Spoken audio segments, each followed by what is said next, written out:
நன்மை செய்வதை குறித்து நாம் படித்து வருகிறோம். ரோமர் 2ஆம் அதிகாரம் 10ஆம் வாக்கியத்தை ஒன்று வாசித்து பாருங்கள். ரோமர் 2ஆம் அதிகாரம் அதனுடைய 10ஆம் வாக்கியம். முன்பு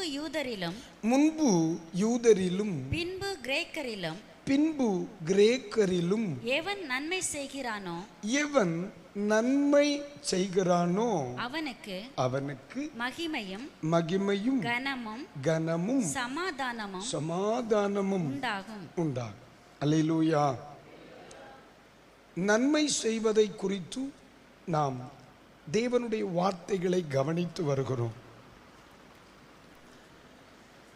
பரிசுத்த பவுல் ரோம திருச்சபைக்கு தன் நிருபத்தை எழுதும் பொழுது 3 விதமான ஆசீர்வாதங்கள் நன்மை செய்கிறவர்களுக்கு வரும் என்று சொல்லுகிறார். 3 விதமான ஆசீர்வாதங்கள். ஒன்று மகிமை, கனம், சமாதானம். இந்த உலகத்தில் நாம் எதிர்பார்க்கிற எல்லா ஆசீர்வாதங்களும் இந்த 3 நன்மைகளிலும் நமக்குள் வந்துவிடுகிறது. 3 நன்மைகளிலும் நமக்கு வந்துவிடுகிறது. இவை 3ஐயும் எனக்கு கொண்டு வருவது நன்மை என்கிறதாகும். ஏற்கனவே நாம் வேதாகமத்திலிருந்து நன்மை செய்ய பழகணும், நன்மை செய்ய கற்றுக்கொள்ளணும், நன்மை செய்கிற மனம் தேவை என்று அநேக காரியங்களை நாம் படித்து வருகிறோம். ஆனால் ஒன்று சொல்லுகிறேன், சிலர் நன்மை செய்கிறார்கள். நாம் வாசித்த இந்த 3 நன்மைகளும் அநேகருடைய வாழ்க்கையில் இல்லை. இது என்னிடத்தில் எழும்பிய ஒரு கேள்வி. நன்மை செய்கிறவர்களுக்கு என்ன வர வேண்டும்? 1 மேன்மை, மகிமை, கனம், சமாதானம். ஆமென். மகிமை, கனம், சமாதானம். இந்த 3 வரணும். ஆனால் அநேகருடைய வாழ்க்கையில் இதை காணும். நன்மை செய்கிறாங்க, ஆனால் இந்த 3 வரல. உண்மையாகவே நன்மை செய்கிறவர்கள் இந்த 3 ஆசீர்வாதங்களையும் பெறணும். அது யாராக இருந்தாலும் சரி. ஆனால் இந்த 3 ஆசீர்வாதங்களையும் அநேகர் பெற்றுக்கொள்ளாததை பார்க்கிறோம். அதனுடைய கேள்விதான் அந்த ஏன், வாட் இஸ் த ரீசன், காரணம் என்ன? அதை நாம் படிக்கும் பொழுது மேன்மை அடைவதற்காக செய்யப்படுகிற நன்மை. பாருங்க, நான் ஆண்டவருடைய சமூகத்தில் விசாரிக்கும் பொழுது, வேதத்தை கற்றுக்கொண்டப்போ என்னை தெய்வம் படிப்பித்த ஒன்று, நான் நன்மை செய்கிறேன், ஏன் மேன்மை வரவில்லை? மேன்மை வருவதற்காகவே நான் என்ன செய்கிறேன்? நன்மை செய்கிறேன். அது அல்ல நன்மை செய்கிற முறை, அது அல்ல நன்மை செய்கிறுடைய மனம். எனக்கு அதனால் நன்மையானாலும் சரி, தீமையானாலும் சரி, உயர்வானாலும் சரி, தாழ்வானாலும் சரி, அங்கீகாரமானாலும் சரி, அங்கீகாரம் இல்லை என்று சொன்னாலும் சரி, நன்மை செய்வது என் மேல் விழுந்த கடமை. ஆகவே பிரதி உபகாரம் பாராமல் செய்யப்படுகிற நன்மைக்கு நினையாத அளவிற்கு மேன்மைகளை கொண்டு வர கர்த்தர் போதுமானவராயிருக்கிறார். அல்லேலூயா. இதை செய்கிறேன், எனக்கு மேன்மை வரும், இதை நடப்பிக்கிறேன், எனக்கு மேன்மை வரும் என்ற மனநிலை நமக்கு வேண்டாம். யாராகிலும் அப்படிப்பட்ட மனநிலை உள்ளவர்கள் இருந்தால் தயவாக நீங்கள் செய்யும் அல்லது நாம் செய்யும் நன்மை வீணாகி விடாதபடி அப்படிப்பட்ட மனநிலைகளை மாற்றிக்கொள்ளும்படி பரிசுத்த ஆவியானவர் நமக்கு போதிக்கிறார். அல்லேலூயா. அடுத்ததாக சங்கீதங்களின் புஸ்தகம், இது போன வாரத்திலே தெளிவாக படித்தோம். சங்கீதம் 34, சங்கீதம் 34 எடுங்க. 34 14 வாசிக்கும் பொழுது தீமையை விட்டு விலகி நன்மை செய், சமாதானத்தை தேடி அதை தொடர்ந்து கொள். எல்லாரும் சேர்ந்து வாசிங்க. தீமையை விட்டு விலகி நன்மை செய், சமாதானத்தை தேடி அதை தொடர்ந்து கொள். இங்க ஒரு அழகான நன்மையான அற்புதமான ஒரு வார்த்தையை வேதம் சொல்லுகிறது.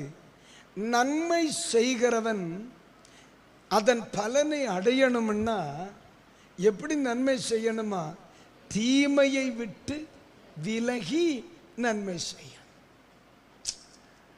ஒருவனுக்கு நான் நன்மை செய்கிறேன், இன்னொருவனுக்கு தீமை செய்கிறேன். ஒருவனுக்கு நான் நன்மை செய்கிறேன், இன்னொருவனுக்கு தீமை செய்கிறேன். காலையில் நன்மை செய்கிறேன், மாலையில் தீமை செய்கிறேன். இன்றைக்கு நன்மை செய்கிறேன், நான் நேற்று தீமை செய்தேன். அப்போ நன்மையும் தீமையும் என்னில் இரண்டர கலந்து வெளிப்படுகிறது. என்னுடைய நன்மை பலன் செய்ய வேண்டுமானால் தீமையை விட்டு விலகி நன்மை செய்ய. அல்லேலூயா சொல்லுங்க. அல்லேலூயா. ஒரு பாவத்தை கண்டா சோறும் வாங்கி கொடுப்பான், ஒரு பாவத்தை கண்டா சோறும் வாங்கி கொடுப்பான். பக்கத்து விலையில இருந்து தேங்காயும் களவாடுவான். கவனிக்கணும். ஒரு பாவத்தை கண்டா சோறும் வாங்கி கொடுப்பான். அப்ப எல்லாரும் சொன்னாங்க, சொல்லுவாங்க, நல்ல பையன், நல்ல பையன், கொடுக்கறதுல வில்லை, பசிச்சா யாரையும் விட்டு வைக்க மாட்டான். ஆனா கொடுத்த சோறுல தேங்காய் அடுத்தவனுக்கு விலையில உள்ளது, வச்ச சாம்பார்ல தேங்காய் அடுத்தவனுக்கு விலையில உள்ளது. அப்போ சாம்பார்ல தேங்காய் வைக்க மாட்டீங்களா? இதுல மட்டும் தெளிவா இருங்க.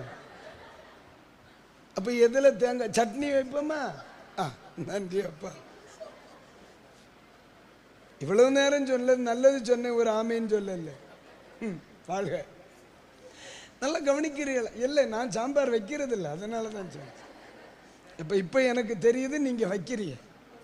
இங்க பலரும் சொல்லல, அப்போ வைக்கிறது இல்லை. அப்ப நம்ம சபையில எனக்கு ஒரு சந்தோஷம், பெண்கள் தான் சமைக்கிறார்கள்.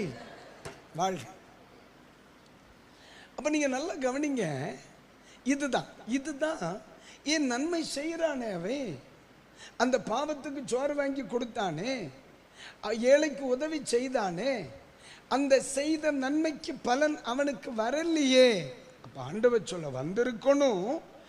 ஏன் வரலைன்னா, நன்மை செய்கிற அவனுக்குள் தீமை செய்கிற குணமும் மறைந்திருக்கிறது.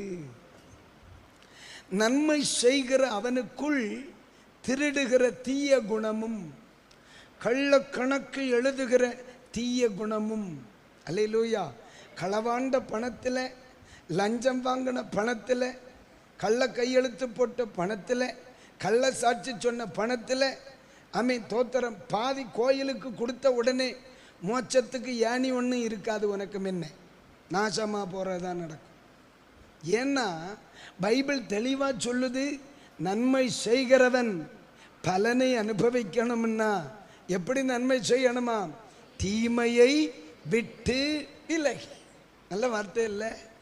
அப்ப தெய்வ மக்களாகிய நாம் படிப்பிக்கப்படுகிறோம், போதிக்கப்படுகிறோம். ஆண்டவரே, இத்தனை வருஷங்கள் நான் செய்த சில நன்மைகளுக்கு தக்க பலன் நான் செய்த தீமைகளினாலேயே தடைபட்டு போயிருக்கிறது என்றால், பிசாசையும் குற்றப்படுத்தி காரியமில்லை, மேலதிகாரியை குற்றப்படுத்தி காரியமில்லை, உடன் ஊழியரை குற்றப்படுத்தி காரியமில்லை.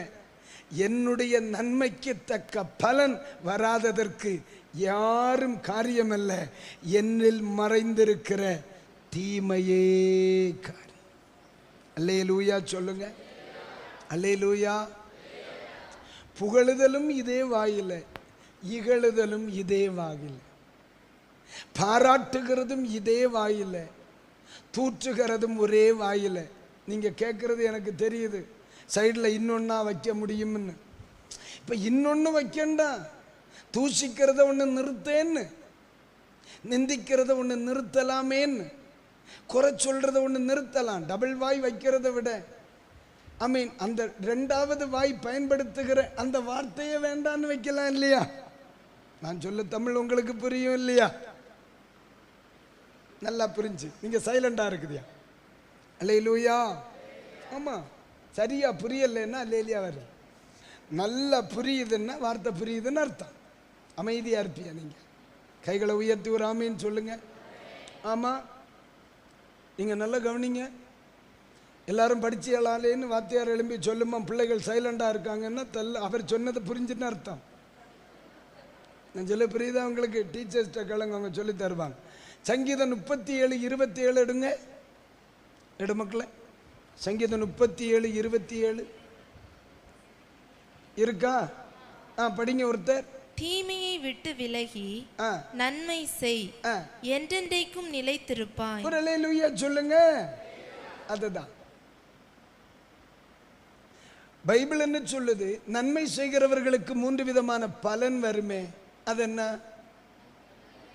1 மகிமை, கனம்.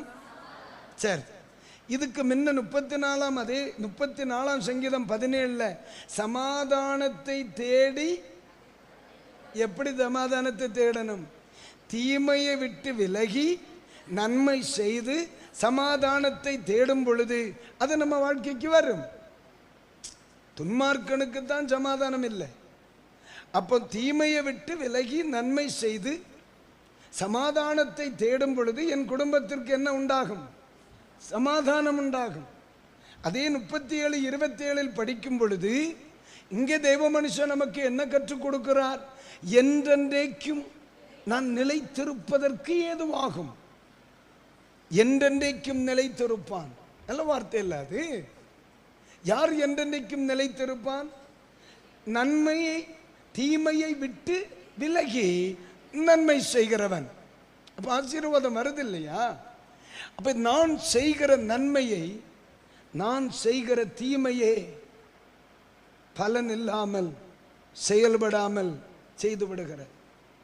பட்டாசை கொளுத்தி வச்சுட்டு தண்ணியை அறிவித்தது போல ஞானமின்மைகளினால் தீமைகளினால் பல வருஷங்கள் செய்கிற நன்மைகள் பலனற்று போய்விடுகிறது. ஆகையால் தீமையை விட்டு விலகி நன்மை செய், சமாதானத்தை தேடி அதை தொடர்ந்து கொள். அப்படியானால் என்றும் நிலைத்திருப்பாய் என்று நமக்கு ஆண்டவர் போதிக்கிறார்.